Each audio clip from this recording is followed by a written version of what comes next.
జహీరాబాద్ పట్టణంలో హోతికే వద్ద గత బీఆర్ఎస్ ప్రభుత్వంలో 36 కోట్ల రూపాయల వ్యయంతో 640 డబుల్ బెడ్రూమ్ ఇండ్లను నిర్మించారు.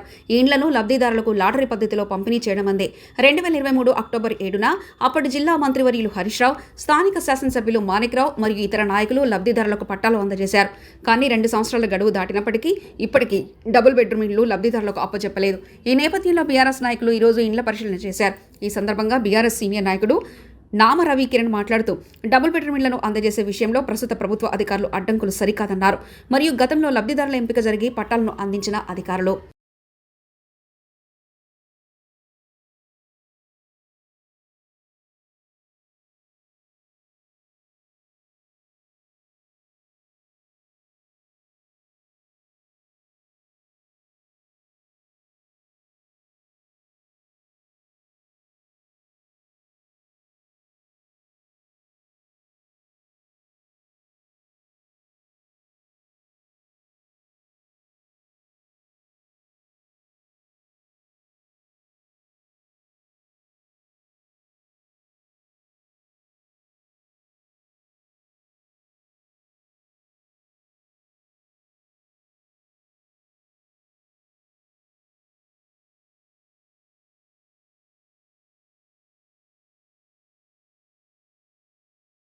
ఆశ్రయం కల్పించాలనే ఒక మంచి ఉద్దేశంతో తెలంగాణ ముఖ్యమంత్రి వర్యులు కల్వకుంట్ల చంద్రశేఖరరావు గారు పేదల పట్ల ఆలోచించి మా జిల్లా అప్పటి మంత్రివర్యులు హరీష్ రావు గారి ప్రత్యేక చొరవతో స్థానిక ఎమ్మెల్యే మాణిక్రావు గారి కోరిక మేరకు జహీరాబాద్ పట్టణంలో ఉన్నటువంటి నిరుపేదలు గూడు లేని వారి కోసం ఇక్కడ హోతికే గ్రామంలో 10 ఎకరాల భూమిలో సుమారు 660 డబుల్ బెడ్రూమ్ ఇళ్లను నిర్మించడం జరిగింది.